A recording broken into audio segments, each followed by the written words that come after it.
सोमवार को सेवार्थ संस्थान के पदाधिकारियों ने अपनी संस्था द्वारा निर्मित पोस्टमार्टम गृह का वार्षिक निरीक्षण किया। हम आपको बता दें कि फिरोजाबाद समेत मथुरा का पोस्टमार्टम गृह उत्तर प्रदेश के अव्वल पोस्टमार्टम गृह में से एक है। नमस्कार जी, न्यूज़ में आप सभी का स्वागत है। मैं हूं आपके साथ हेमल शर्मा। इस समय हम मौजूद हैं मथुरा के पोस्टमार्टम गृह पर। यहाँ हमारे साथ सेवार्थ संस्था के पदाधिकारी आज आए हुए हैं। आज उनकी बैठक भी हुई है, उन्होंने यहाँ का निरीक्षण भी किया है। क्या कुछ व्यवस्थाएं हैं, व्यवस्था किस प्रकार से चल रही है, इसका उन्होंने निरीक्षण किया। मैं आपको बता दूं कि सेवार्थ संस्था ने इसका जो है निर्माण कराया 2010 से 2 साल में ये बनकर तैयार हुआ और 22 जुलाई 2012 को उसकी शुरुआत हुई। पहले जो पोस्टमार्टम था वो इतना गंदा था, सरकार द्वारा बनाया गया था कि यहाँ लाशों को रखने तक की जगह नहीं थी, तो लोग लाशों से उठती बदबू के कारण भी यहाँ ठहर नहीं पाते थे। लेकिन सेवार्थ संस्था ने जब से इसे गोद लिया, लगातार सेवा संस्था अपनी सेवा यहाँ देती आ रही है और उतनी लोगों को सुविधा प्रदान की है। आज उनसे बातचीत करेंगे। आज हमारे साथ मौजूद हैं ये मथुरा में ये पोस्टमार्टम गृह ये कचहरी के पास स्थित है। लगभग 10 वर्ष पूर्व तक इस पोस्टमार्टम गृह की हालत बहुत ख़राब थी। रखने के लिए बॉडी सबको रखने के लिए कोई स्थान नहीं था। लावारिस जैसी पड़ी रहती थी और इवन इनको जानवरों से बचाने के लिए भी उनकी रखवाली करनी पड़ती थी। रात भर यहाँ पर एक परिवारीजन रह के उनकी सुरक्षा करते थे। बैठने के लिए कोई स्थान नहीं था, पीने के लिए पानी तक की व्यवस्था नहीं थी और इवन यहाँ लाइट तक की व्यवस्था नहीं थी कि डॉक्टर भी यहाँ शाम को अगर लेट हो जाए तो यहाँ पर पोस्टमार्टम करने नहीं आया करते थे। और लगभग 10 वर्ष पूर्व इस व्यवस्था को, इस संस्थान को यहाँ सेवार्थ संस्थान ने अपने हाथों में लिया। इस कार्य को फिरोजाबाद के जिंदल साहब के ट्रस्ट है उनके सहयोग से शहर के कुछ गणमान्य और स्वयंसेवक, राष्ट्रीय स्वयंसेवक संघ के जो सदस्य हैं, उन्होंने इसको सुधारने के लिए, इसकी स्थिति को सुदृढ़ करने के लिए सुधारने का बीड़ा उठाया। तो सभी का सहयोग, समाज से सहयोग लेके, फिरोजाबाद से सहयोग लेके इसका कार्य शुरू कराया और इसका लगभग 2 साल में इसका निर्माण पूर्ण कराया। इसके बाद यहाँ व्यवस्थाएँ रखने को, बॉडी को रखने के लिए डीप फ्रीजर हैं जो कि निरंतर सही होते रहते हैं। कभी भी उनमें कोई दिक्कत आती है तो जितना भी जल्दी हो सकता है उसको सही कराती है संस्थान। और बैठने के लिए वातानुकूलित यहाँ पर प्रतीक्षालय बनाया हुआ है और बच्चों लावारिस पोस्टमार्टम होने के बाद बॉडी को ले जाने के लिए यहाँ पर वातानुकूलित गाड़ियों की व्यवस्था की गई है, जो कि पहले बहुत बड़ी समस्या रहती थी परिवारीजनों के लिए। वाहन मिलता नहीं था, अगर मिलते थे तो बहुत उनका शोषण होता था, बहुत परेशानियाँ आती थी। तो उसकी जो उनको पोस्टमार्टम के बाद में उनको ले जाने के लिए यहाँ पर गाड़ियाँ हैं और बैठने के लिए गर्मियों में बैठने के लिए प्रतीक्षा करने को लोग हाइजेनिक रूप से साफ़ सुथरा वातानुकूलित हॉल है और हरा भरा उद्यान है। पीने के लिए ठंडा पानी की व्यवस्था है, नहाने धोने शौचालय की, शुद्ध शौचालय की व्यवस्थाएं हैं और सभी लगभग सभी व्यवस्थाएं ठीक हैं। और निरंतर ये सेवार्थ संस्थान पदाधिकारी और सेवार्थ संस्थान यहाँ पर आते रहते हैं, इसका अवलोकन करते रहते हैं। कोई भी समस्या होती है, कोई भी परेशानी, कोई खराबी किसी भी तरह से आती है तो उसको जितना शीघ्र से शीघ्र सही हो सकता है वो कराते हैं। यहाँ पर एक पूरी टीम है, बड़े सेवा भाव से इस कार्य को करती है। इस टीम के अध्यक्ष हैं अपने दीनदयाल जी, दीनू भैया जी, और संरक्षक हैं महेश जी, और कोषाध्यक्ष हैं मुरारी लाल जी, और मंत्री में स्वयं यादवेंद्र अग्रवाल। हम सब लोग सभी का सहयोग लेके, करीब लगभग 80 संस्था के सदस्य हैं, वो सभी का सहयोग लेके इस कार्य को निरंतर हम करते हैं। और यहाँ पर एक टीम है जिसमें श्याम है और भी श्याम के साथ में और 3-4 लोग हैं, बड़े मनोयोग से इस कार्य को करते हैं और प्रभु की कृपा से, सभी के समाज के सहयोग से ये प्रकल्प ठीक है।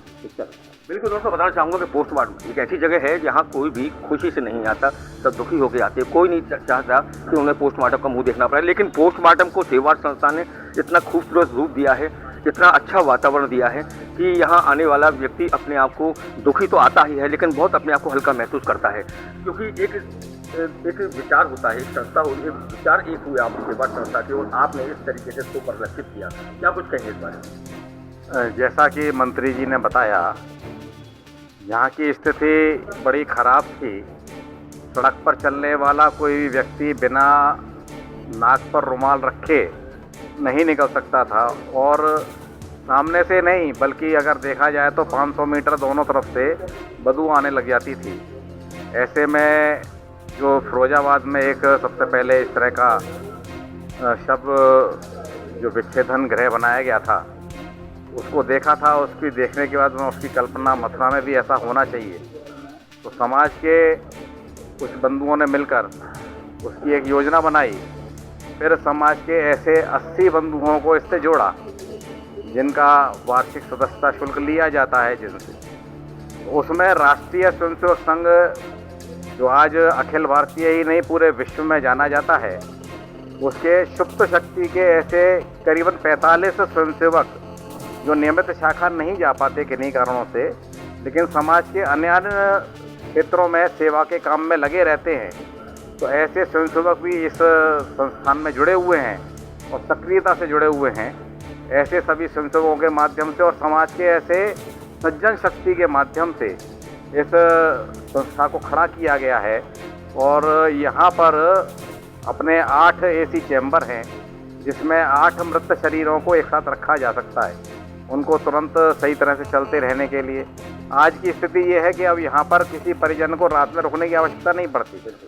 पहले स्थिति ये थी कि रात भर वो जगते थे कि कहीं हमारे शव को कोई अगर आवारा पशु उसको न विक्षिप्त न कर दे। अब तो वो एसी चैम्बरों में रखकर और अपने घर पर आराम से चले जाते हैं। जो पुलिस विभाग के कर्मचारी आते हैं वो भी अपना यहाँ पर लॉक कराकर और सही तरह से चले जाते हैं, उनको कोई आवश्यकता नहीं होती कि यहाँ पर रुकें। तो बड़ी सुंदर व्यवस्था बनाई गई है यहाँ पर सभी कार्यकर्ताओं के सहयोग से। और उनको जब का पूरा पोस्टमार्टम हो जाता है उसके पश्चात यहाँ पर जो पॉलीथीन होती है जिसमें उसको सील्ड किया जाता है, ऊपर से कपड़ा होता है, वो भी संस्था के द्वारा ही उपलब्ध कराया जाता है।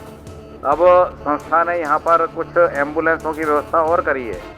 उन एम्बुलेंसों को अगर किसी के पास में अपना साधन नहीं है तो वो एम्बुलेंसों के माध्यम से अपने प्रियजन के शव को अपने उचित स्थान पर जहाँ वो ले आना चाहता है वहाँ ले जाता है। ऐसी संपूर्ण व्यवस्था समाज के लोगों को की गई है। अब कोई व्यक्ति बाहर सड़क पर गर्मी में परेशान नहीं होता, उसको प्रतीक्षालय में बैठने की सुविधा है, पानी की व्यवस्था है। अगर किसी को शौच इत्यादि की आवश्यकता पड़ती है तो उसके लिए शौचालय बने हुए हैं। अगर कोई रात भर किसी कारण से दूर का परिवार है वो नहीं जा पाया तो स्नान घर की व्यवस्था भी है। सभी प्रकार की संपूर्ण व्यवस्थाएं हैं। व्यक्ति परेशान होकर तो आता ही है, किसी का प्रियजन अगर किसी एक्सीडेंट में या किसी दुर्घटनावश किसी की मृत्यु हो जाती है तो वो दुखी तो होता ही है, लेकिन दुखी व्यक्ति को अगर कहीं सुविधाएं मिल जाती हैं तो कम से कम उसका दुख हम दूर तो नहीं कर पाते, लेकिन उस दुख को कम करने की जरूर प्रयास करते हैं। वो इतना और ज़्यादा दुखी नहीं होता कि मेरे को कोई सुविधा ही नहीं मिल रही है। अब वर्तमान में वो दुखी तो है ही है क्योंकि उसका प्रियजन जाता है, लेकिन वो अव्यवस्थाओं के कारण से दुखी नहीं होता। उसको लगता है कि यहाँ व्यवस्थाएं सही हैं और मेरे प्रियजन का सब कुछ कार्य जो भी है विच्छेदन है वो बिल्कुल सही होगा और मेरे को उसके बाद में मेरा जो प्रियजन का शरीर है वो बिल्कुल सकुशल मिल जाएगा। इस तरह की व्यवस्था सेवा संस्था ने करी है। हम सभी बंधु इसके सदस्य हैं। मुख्य रूप से कार्य तो 4-5 लोग ही देखते हैं। अपने महेश जी भाई साहब उसके जो कि संरक्षक है वो इसको देखते हैं, अध्यक्ष महोदय देखते हैं, मंत्री जी देखते हैं, कोषाध्यक्ष जी देखते हैं। हम तो कभी कभार आवश्यकता पड़ती है कोई विशेष तो उसमें हमारा सहयोग रहता है। और राष्ट्रीय स्वयंसेवक संघ के कार्यकर्ताओं का हमेशा विचार ये रहा है कि निस्वार्थ भाव से किसी भी जाति पंथ का भेद ना करते हुए सबको एक समान सुविधा देने की जो बात रहती है उसको हमारे सुप्त शक्ति के कार्यकर्ता, राष्ट्रीय स्वयंसेवक संघ की सुप्त शक्ति के कार्यकर्ता बड़ी तल्लीनता से और बिना किसी भेदभाव के सबके लिए पूर्ण कर रहे हैं। बिल्कुल, अगर एक तरह से कहूँगा कि अगर उत्तर प्रदेश में मैं देखूँ तो उत्तर प्रदेश में फिरोजाबाद के बाद मथुरा में एक ऐसा पोस्टमार्टम गृह है जहाँ लोग अपने आप को यहाँ थोड़ी सी राहत महसूस पाते हैं। खुश होकर तो कोई भी नहीं आता, लेकिन एक माहौल जो उनके सामने आता है उससे वो कहीं हद तक राहत महसूस करते हैं। और यूपी में सरकारी पोस्टमार्टम गृह तो बहुत सारे हैं, लेकिन एक अनोखा उदाहरण है, एक अनुपम उदाहरण है पूरे यूपी के लिए सेवा संस्था द्वारा ये जो तैयार किया गया है। मैं आपसे भी जानना चाहूँगा, थोड़ा सा आपसे भी समय लूँगा कि वास्तव में एक यूपी में हमने तो देखा नहीं कहीं और है। जी हाँ, ऐसा ही सुना है हमने भी कि अपने उत्तर प्रदेश में ऐसी कहीं कोई इतनी बढ़िया और अच्छी व्यवस्था शायद कहीं नहीं है। किसी समय हम देखते थे कि रोड पर ही बॉडी को डाल दी जाती थी और वहाँ से उसका पैर पकड़ के और घसीटते हुए लेके आते थे। आज उसके लिए जहाँ स्ट्रेचर की व्यवस्था है, उसको इज्जत से स्ट्रेचर पर रख के मोर्चरी में लाया जाता है और उसके बाद में जब पोस्टमार्टम हो जाता है तो पहले खून टपकता हुआ बॉडी को परिवारीजन को सौंपते थे।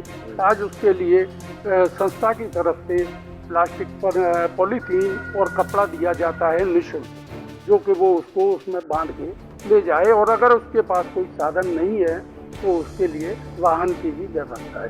कई बार ऐसा होता है कि जैसे कि बाईपास रोड पर कोई कैलकाटा का पार्टी है, परिवार सहित जा रही है और एक्सीडेंट हो गया, अब उसका यहाँ कोई नहीं है लेकिन पोस्टमार्टम यहीं होगा, तो उसके लिए हमारी संस्था के द्वारा कैलकाटा, पटना और काफ़ी दूर दूर गुजरात तक भी वाहन उनके शव को उनके घर पहुँचा के आता है और बहुत नॉमिनल चार्ज पर, उसमें बगैर कोई फायदे के केवल उसकी सहायता करना और सेवा करना ही संस्था का धर्म है। बिल्कुल दोस्तों, अगर मैं एक बात कहना चाहूँगा, एक याद आई मुझे, अगर 80 लोगों की विचारधारा एक हो जाए, संस्था तो बहुत सारी हैं मथुरा के अंदर जो बड़े बड़े दावे करती हैं, अखबारों तक छप कर रह जाती हैं, लेकिन कार्य करने वाले ये वो लोग हैं जो कभी छपने के आदी नहीं हैं, ना कभी अपने आप को हाईलाइट करने के। लेकिन आज जब मीटिंग हुई, अचानक मीटिंग हमने देखी, तो आज हमारी इनसे बातचीत हुई, वरना हमें भी पता नहीं था कि आज कोई यहाँ आपके द्वारा निरीक्षण किया जाना है। तो 80 लोगों की सोच यदि एक हो जाए तो 80 लोगों की सोच जन कल्याण के लिए, तो क्या कुछ नहीं कर सकते। इसका जीता जागता उदाहरण है पूरी ये सेवा संस्था। इस सेवा संस्था को मैं अपनी चैनल की ओर से भी धन्यवाद देना चाहूँगा कि लोगों के प्रति इतनी जन भावना, जन कल्याण के प्रति इतना गहरी सोच है, उसको लगातार मेंटेन कर रहे हैं और बाकायदा अच्छा प्रयास करते हैं कि और बेहतर क्या कर सकते हैं। ये सेवा संस्था का हमेशा एक सोच रहती है। तो मैं अपने साथी राहुल के साथ हेमंत शर्मा, G9 न्यूज़।